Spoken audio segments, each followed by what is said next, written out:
Hi, my name is Morten from FlippedNormals.com, and in this tutorial I'm going to walk you through some techniques for creating a stylized environment inside of Maya. And here's the final picture we'll be creating. We'll be using a lot of animation deformers for creating this picture, and we'll also be using the transform component and a lot of hardening edges and reducing geometry to get some interesting shapes. And with that, let's get started.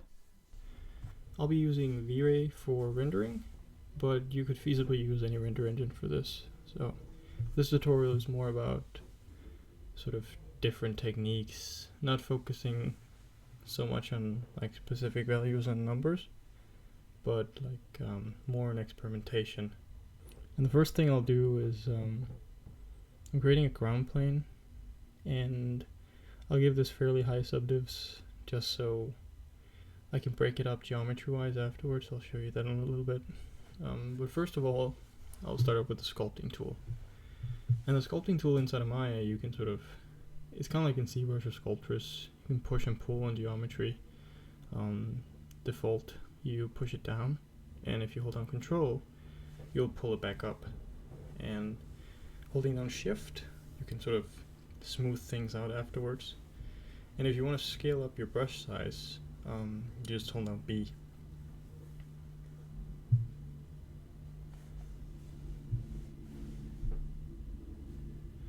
And a really interesting trick inside of Maya, because there's not really any noise deformer. So what I like to do is I select all the vertices and go into the polygon menu. And if you go under Edit Mesh and into Transform Component, under there you'll find this one slider, and set it to 1. 1 is basically 100 in randomness. This assigns like a random seed to each vertex, so you can then move it up and down to get this completely uneven surface. Then I harden the edges by going into object mode and holding down Shift and right click and dragging down to the right corner, and then you'll find harden edges. This will give us this very stylized look.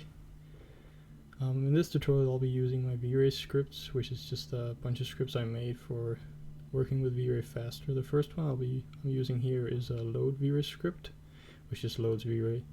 The next one just assigns some render settings that I like to use.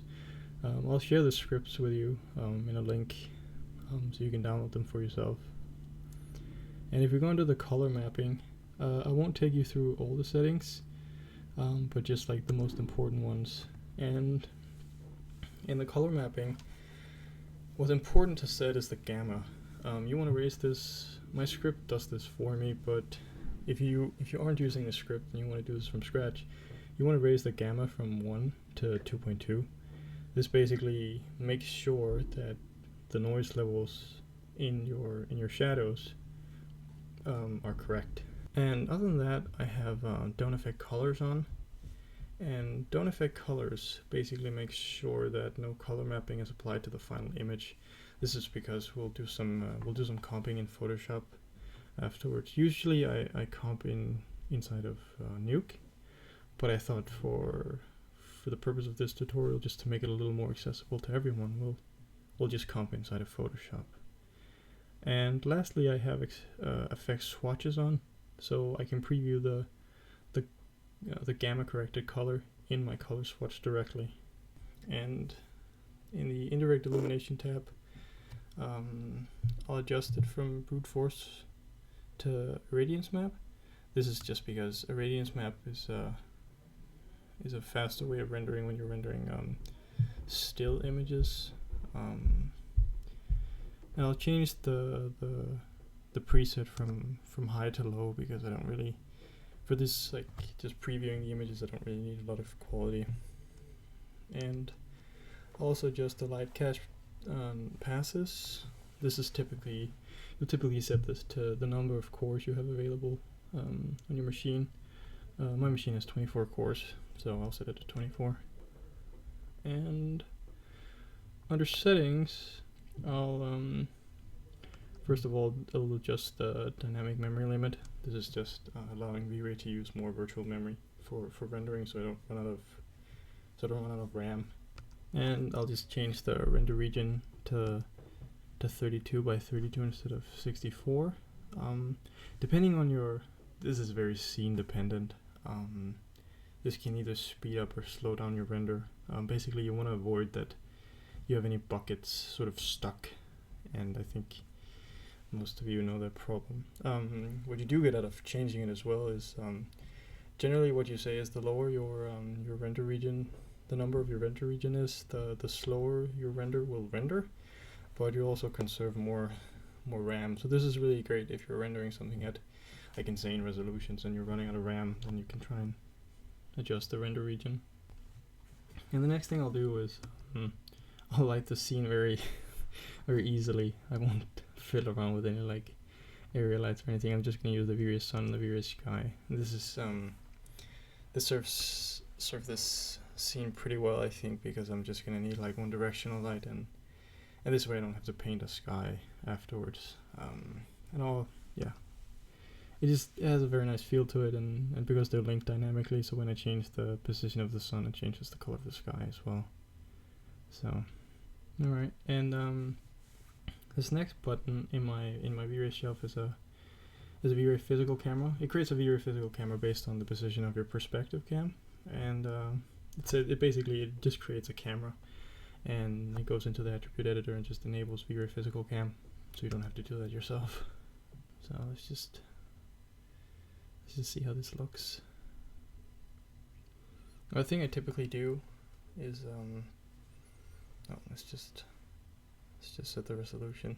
I want to get a fairly wide image, just because I want to create something like a little sci-fi, and that's cool. So all right, if you go into the camera and under the display options, I usually adjust the gate mask opacity and color just to like blacken out the things that I won't see, so I get a complete image of what my render area is going to be. Let's just adjust it a little bit and see how it looks. Okay, so right now it's very dark, and if you go into the V-Ray camera settings, you can adjust stuff like the f-stop or the f number, your focus and things like that. But I think to begin with, I'll change the focal length, because in this shot I want it really wide and sort of like an epic landscape. And lowering the FOV will also let in more light. So that's also something you have to keep in mind. And I think it's really important when rendering. I think that's the thing I didn't mention, but my render settings also make sure that V-Ray frame buffer is loaded, so you don't have to take care of that yourself. And with the V-Ray frame buffer loaded, you can press on the sRGB preview to see how your final gamma corrected image will look. Now, it might be a little too bright, so let's try a higher F number. Yeah.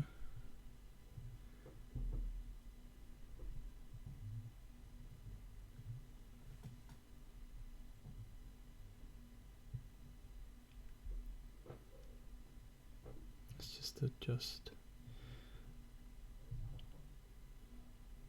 And underneath, under the sun settings, I'll adjust the turbidity and the ozone. The turbidity basically determines how much dust is in the air, like particles and stuff like that. And this will, like a higher value, will make the sky give it a more yellowy color. And the same goes for ozone. Like the higher the value, the yellower your light will become. So turbidity changes the sky color, and ozone changes the actual light of like the light from the sun.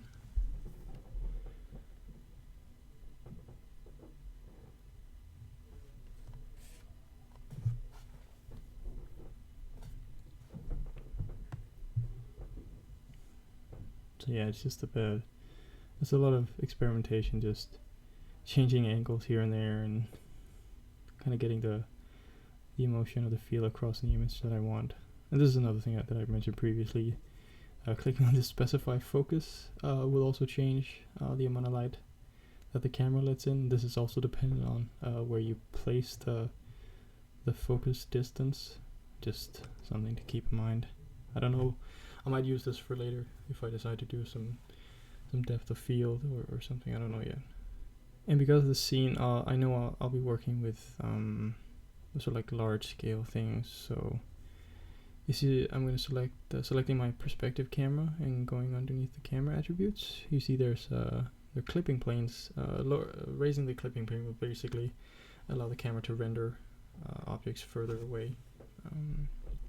Let's get some interesting things in here. And this is where I really start to experiment.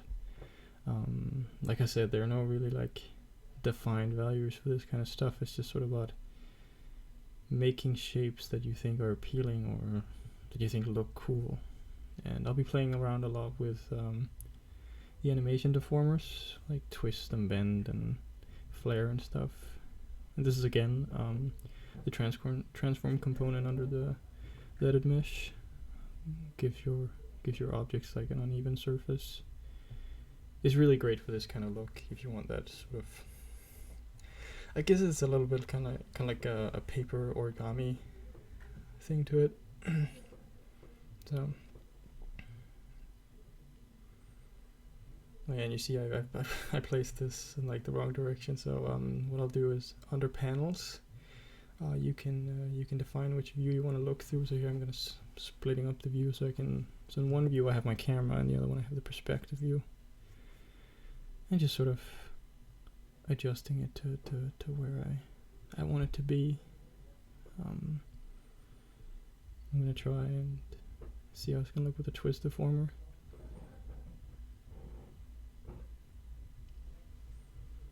And again, like these values, will just go crazy. Just crank them up as much as you want. See what kind of result you get. And woo, fancy stuff. Like you can really mess around with this stuff a lot and get some really unexpected shapes. But I don't know, I'm not quite happy with the way it's structured inside. So I think I'm going to reduce it a little bit. So if you go into polygons and mesh, there's a reduce feature. And this will basically reduce the amount of polys on your mesh. I don't really want any quads, so I'll take that down to 0 and the sharpness all the way up to 1. Just experiment with these values basically to sort of get the hardness between the edges that you want. And again, the percentage is just how much you want it reduced. And this looks kind of cool. And all these objects I always go in and harden the edges so they get this geometric look. Let's try the twist deformer again. See what it looks like now. Yeah, it doesn't look a lot different, but there's some more variation to the shape now, and I like that. So, another important thing is that when you want to move something with a deformer on it, it's important that you're in that your gizmo is set to world and not local. So if you hold down Shift and Control and right click on your object, it'll give you, depending on which mode you're in, if you're in move, scale, or rotate, it'll allow you to change between local and world and things like that. So get something like the first thing I think about when I look at this, it's sort of like it kind of reminds me of Minas Tirith from Lord of the Rings, kind of. It's also kind of cool.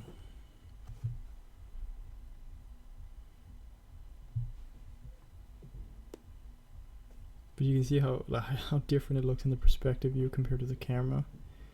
And this is kind of the thing, you really have to experiment a lot and just sort of go for a shape that you really like.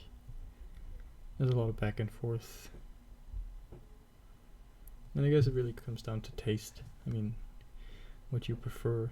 I want to make a good composition for this picture, so I'm just trying to sort of lead the eye to like a place that it wants to go.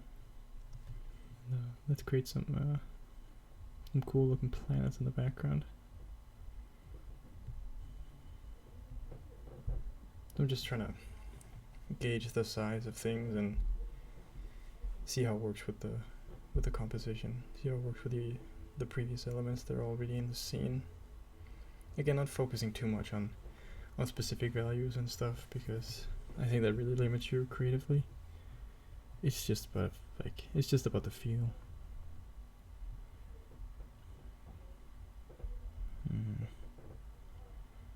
this thing in the foreground really, like you can see the plane sort of clips my camera. So I get this flat plane in the foreground, and I really don't like that. I should really get rid of that.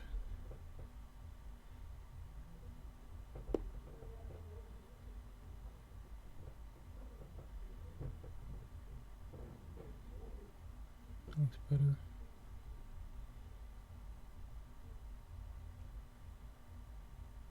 Again, our trusty friend, the transform component tool, will help us make this surface uneven. Around the edges, see what it looks like. Throw on a twist deformer, really twist this planet to give it a cool look. I'm trying to like the twist, I want the direction to sort of complement the way that it's tilting, so I'll sort of make the tilt go the other way. Just I think that's a more interesting look. And what I'm doing now is I'm duplicating the planet. When you duplicate the planet, you basically sever the connection to the twist deformer, but you keep it in the state you're in, or in the state that the sphere is in, so you won't lose any of your twists once you start moving it, and this is really nice.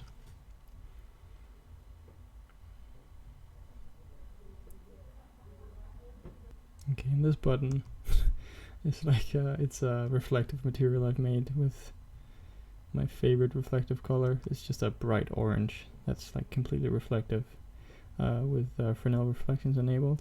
I think it's a little too saturated from what I want. I'm gonna try and go for that. See what that looks like. Looks pretty cool. A little too bright. Yeah, I know we get like an annoying sunspot on the planet. I'll just rotate the sun. There we go. You can see it sort of picks up the reflections from the sky, which, you know, is also kind of nice.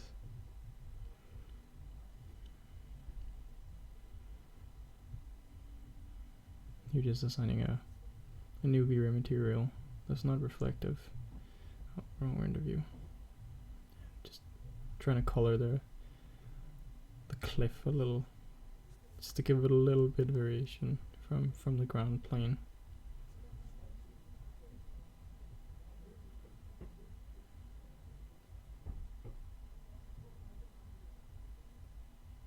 Oh.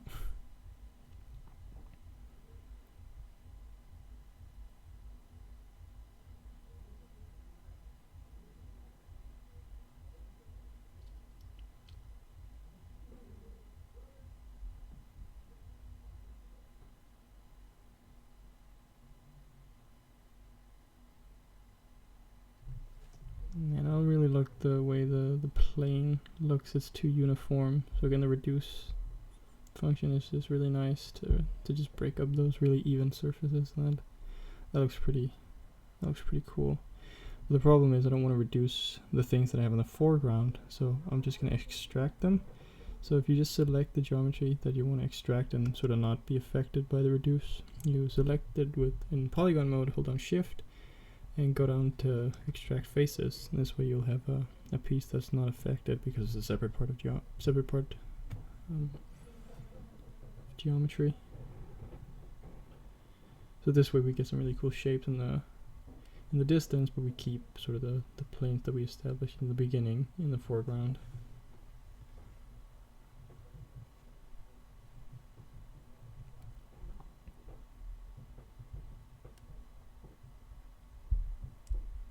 And there'll be a lot of cheating in this video, and like I'm brightening up the color just to make it look a little more overblown.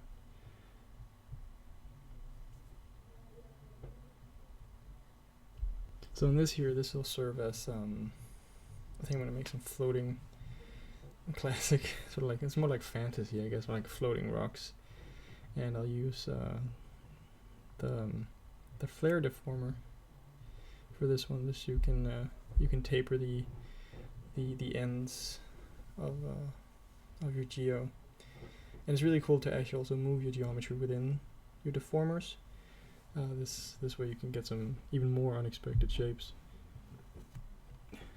Some more transform component, some variation, harden the edges, sort of move it into place where I like the way it looks.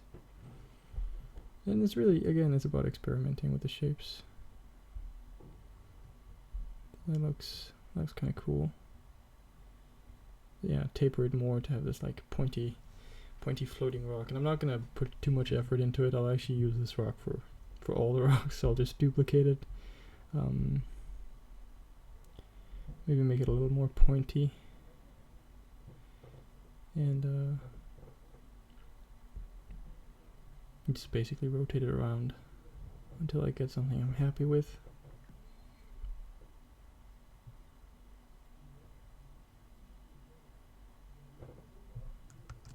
And that's another thing in my 2014, because they integrated the next tools. We have this really nice soft select. You have the soft selection on the versions of Maya, but it works way better now. So if you select in any mode, edge, vertex, or face mode, select one component and press B, you get this soft select menu up, and you could just hold down B while you scrub from side to side to increase or decrease your radius. And again, there's no point in making new assets where you could just sort of reuse assets that you've already created. And I think this will look kind of cool, scaling it down, moving it close to the camera, trying to get the more irregular shapes in there so we don't just have this like flat plane in the foreground.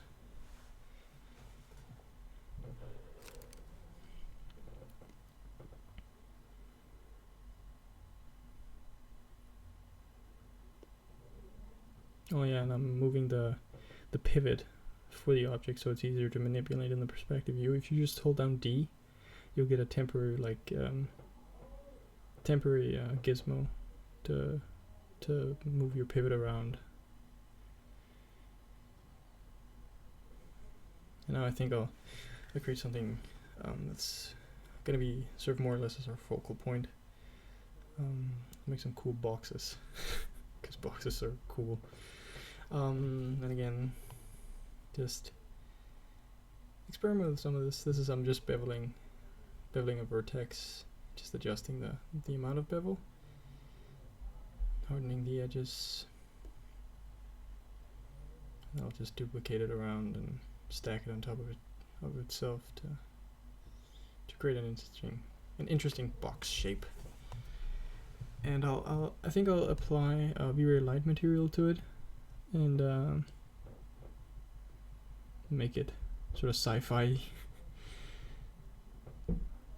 So I'll just group these objects. You can group it with Control G or Command G on a Mac.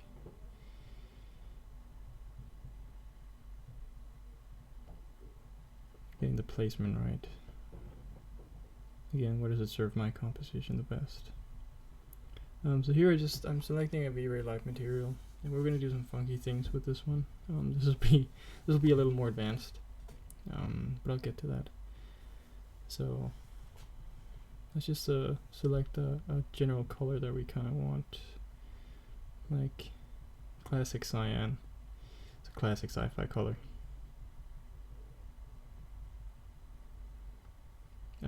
You see the problem here is that because we're using V-Ray physical camera, it blocks the light from the light material. But if we turn on compensate for camera exposure, it'll light up as if whatever the exposure is, like the f-stop, as if it was 1. So cheating the camera, but cheat as much as you want, really. It's whatever looks the best. So now we'll do a little more advanced shader. We use the sampler infra node to basically adjust the color depending on the angle of your object. And just to load these objects into the work area, just make sure your sampler info node is selected and shift select the V-Ray light material, and then press the button to load the connections. And then we'll need a ramp. The ramp will serve as our way of coloring this. So what we'll do is if you middle mouse drag from one node onto another, you get this node connection editor up, and we'll do that for the sampler infra node. Take the facing ratio and put it into the UV chord. Default is V, so I'll just pick V for the V ramp, and we'll middle drag from there into the light material and choose color. So now we've piped the color in, and now our material will respond depending on the angle. So you can see we have a blue, green, and red ramp. So things that face it directly will be blue, and the further they get away, the more red they'll become. So that's a quite specific thing, but now we'll just sort of like now the fun begins, and we'll just experiment with the colors. So again, I like to retain the blue look from before, but just spice it up a bit. And I mean, the possibilities for this material are kind of endless. It works really well for like neon tubes, where you have an intense color in the closer you get to the edges, and well, like a pure white maybe in the middle. It looks kind of cool.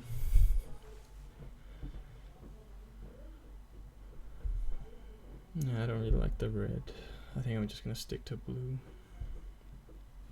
blue, turquoise.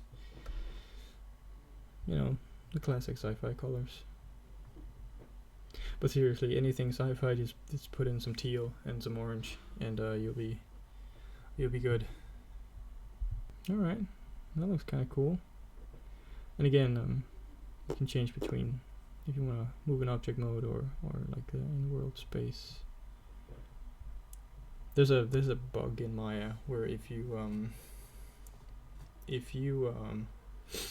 I guess it's a feature that has a bug, but if you hold on Control and you move on an axis, you'll be constrained to 2 axes. So like here, I'll be moving up I'll be holding down Control and holding down the Y axis, so it'll lock the Y but allow me to move in Z and X. But if you're in object mode while you do this, it sort of funkily snaps around, so be careful with that. But it's really practical, so you can like constrain it to 2 axes, which is really nice. And the cool thing about the V-Ray light material is that you can actually use it as a light, but it's really render heavy. So I'll fake it with a V-Ray sphere light, sort of just encompass the entire object in the sphere light, and give it the color of my object, kind of this blue-green color. Because like the sphere lights render a lot faster. And there you go. Silly me, forgot to turn on the invisibility. There you go. And I guess you can see a tiny bit of green down there, so let's just crank up the intensity. See more? A little more? Yeah, that's better, but I don't know, I don't like the green. It's kind of sick. Let's make it more blue. Yeah. I think that'll be better. Yeah. That's better.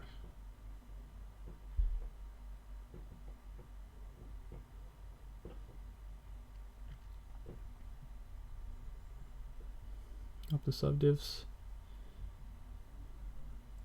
This will just produce less noise. It'll render slower, but less noise.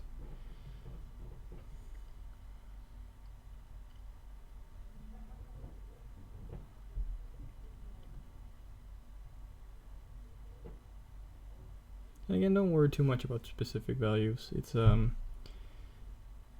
like here, you know, it's just for like place it wherever it looks good and see what happens. And again, here I'm constraining it, holding down Control and moving on 2 axes, like there. Kind of looks like it has a face now, though. Let's just move this out of the way. Like the giant pillar in the middle is like the nose, and the floating rocks is kind of like its eyes. Oh, that's stupid. Okay, whatever, let's just go with it.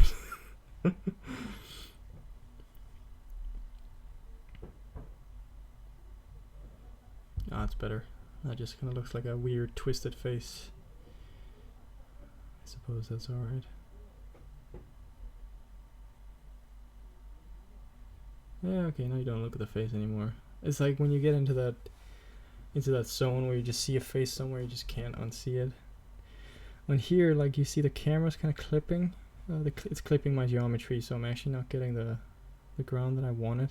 So I'm just going to delete some of the faces. Not too many of the faces. There we go. And again, that's fine because we don't have a moving camera, and it's just a still image, and again, whatever looks the best. So, and again, just reuse your assets, and it's way easier. Nah, it's too orange. So I'll try to face it away from the sun a little bit more, just to get a little more blue light, the blue light from the shadows, and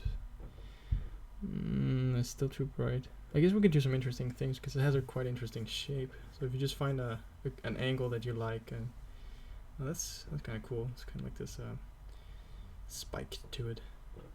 It's just not a massive tangent there. That looks quite good. All right. So next sci-fi planet.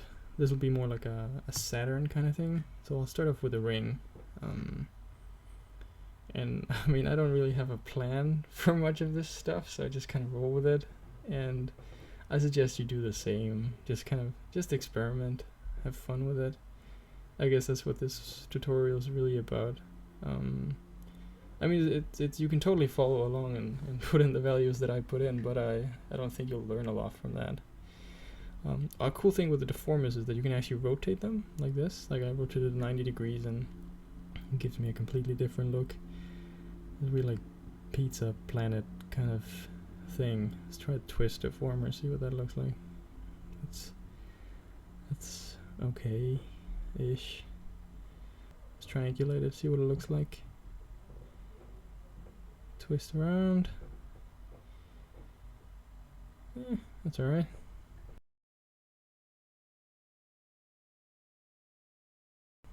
Okay, planet time. Arbitrary values, harden the edges, transform components. And let's do a twist deformer. And again, like you can also rotate. Like I said, you could rotate the deformers to kind of get interesting effects. You get this interesting texture on the planet. Duplicate it. Move it into space. Let's see, where does it look good? Oh, that's cool. See, now we have this sort of a classic space picture. Like seriously, as soon as you put rings on a planet, it screams space. Saturn, you are the most awesome planet. Alright. I don't want this to be exactly the same color as the foreground planet because I want this to have a feel like it's further away. So I'll desaturate a little more. Move it further away. Because that's actually it's casting a shadow on the planet in the foreground, and which would be weird, seeing as it's supposed to be further away. So just try and make it not do that. Yeah, that looks cool. All right, I'm trying with the vignette. The V-Ray physical camera has a built-in vignette, and that looks quite cool as well. Just try to adjust the light a little bit, see if we can get this shape of the light that we want.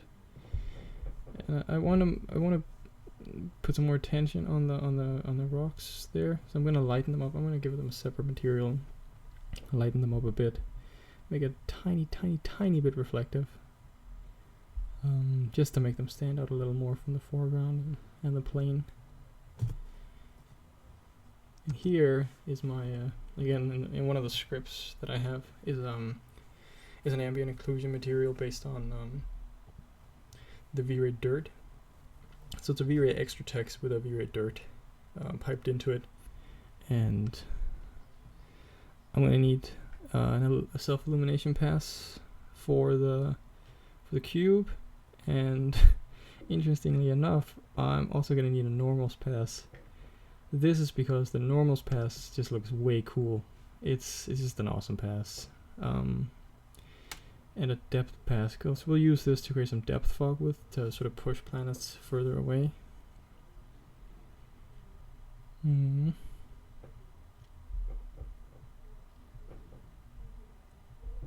So you can see up here I have these values. So if I select an object, you can see that it says distance from the camera, and you get this if you go up into display, and you can turn on object details. and this will tell you how far away your objects are from your camera, from the currently selected camera. So I'll use those values to like approximate what the C depth max value will be. And I'll just crank up my render settings now, just to get a crisper image, final resolution. And because no one wants to watch me render, I'm just gonna pause the video. But before that, I'll just show you the like normals pass, the illumination pass, and call it. And here we have it. Like, this is the final render. And what you want to do is you just want to save it out. I'm gonna save it as an EXR. I usually save it as an EXR for Nuke, but Photoshop will also take EXRs. And the cool thing about doing this is that you'll keep your like linear colors. Let's do that. Let's save it out. Boom. There we go. Alright, so now the fun begins. The other fun part, the Photoshop part. So what I did was I just opened all my files in Photoshop. And it's important when you open EXRs in Photoshop that you make sure that you check the use alpha channel instead of transparency. If you use the alpha channel, it'll, I don't know why, but the colors will be as you want them to. And then just copy paste from one document into the other, so you have them all collected into one. And then I'm going to change it to 8-bit, just because the filters, most filters will only work with 8-bit mode. So just gonna rename these layers so I know what they are. So we have my normals pass and my illumination pass, AO, and Z depth. The first thing we'll do is we'll put on some ambient occlusion and just set it to multiply. And because of the way my material is set up, I have to invert it. And I just adjust the opacity to get sort of close to what we want. And I usually copy my layers just as to keep a backup of it. And then we start erasing away, finding areas that don't need AO, like the far away planets and things like that. Next up is the normals pass, which I'm gonna set to lighten. Or soft light, looks better. That's what like this is about really, is just experimenting. Take the opacity down. You can see it sort of added this green and purple colors to the image, which gives it quite a nice feel. And time for a C depth pass. Again, I copied the layer just as a backup. You could do that with Control or Command J.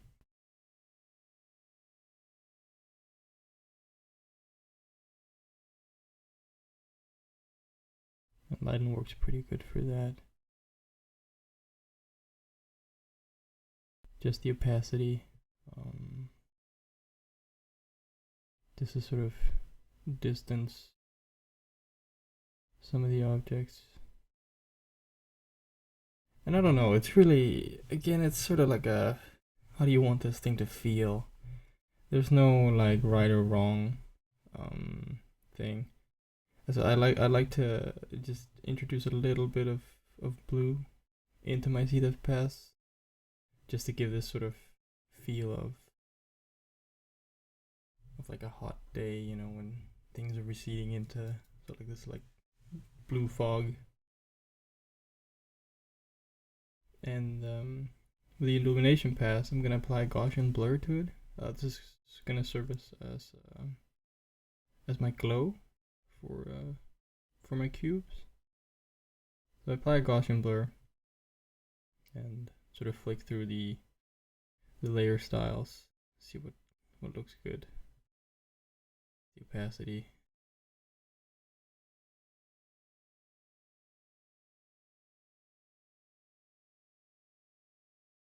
You can really experiment as much as you want with this. It's really up to you. And Shift Command or Shift Control Alt E will merge all your layers into a new one. And I wanna pull down, because it's quite, there's not a lot of contrast in the image. at the moment. So I'm going in and adjusting the red, green, and the blue channels to my liking. This last one, the blue channel, where you like sort of you pull down the blue and you up it a little bit, you up the greens a little bit, just gives it this sort of retro feel, I think, which I think is quite nice for this image.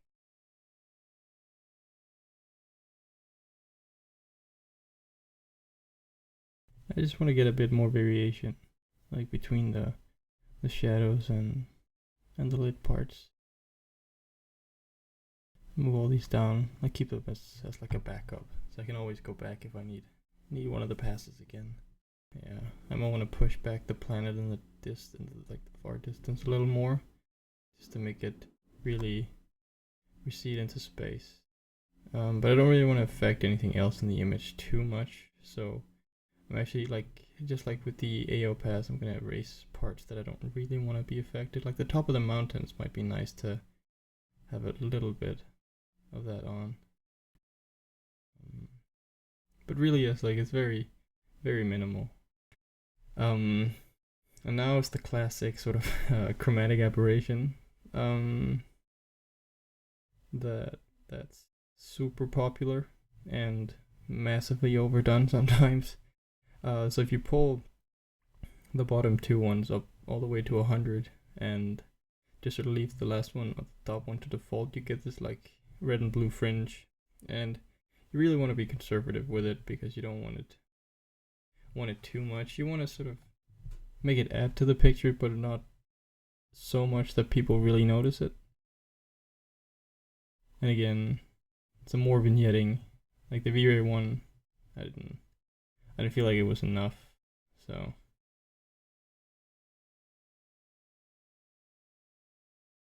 just adding a little more. Again, to like, this is basically just to frame it even better, and because I feel like a lot of the things, especially the stuff in the foreground, value-wise, is pretty close to the middle ground as well. So I want to pull that closer to the camera.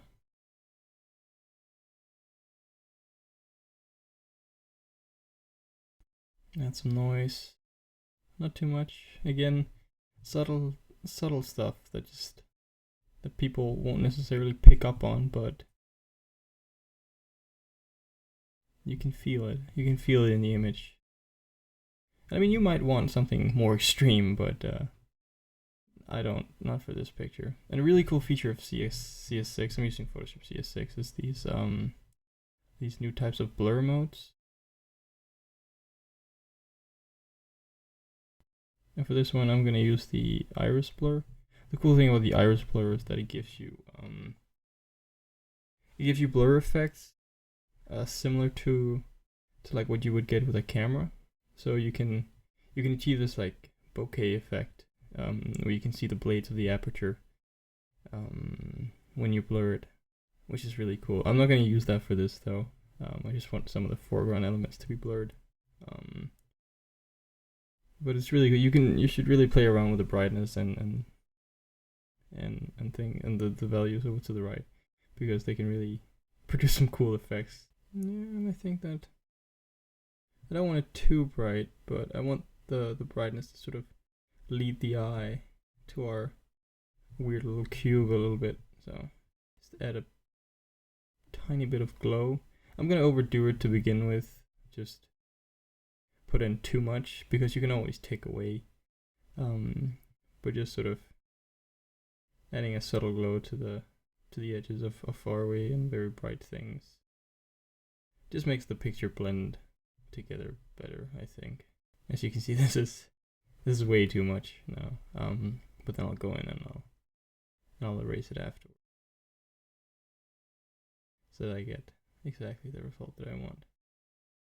Oh yeah, and the color picker I'm using, you can see the color pick in the right corner. It's called Coolerus. It's I think it's like $10, and it's if you want a really good color picker, you should definitely check it out.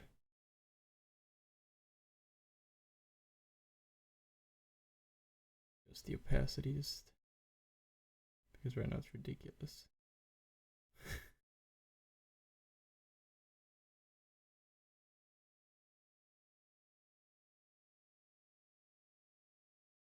And there we go.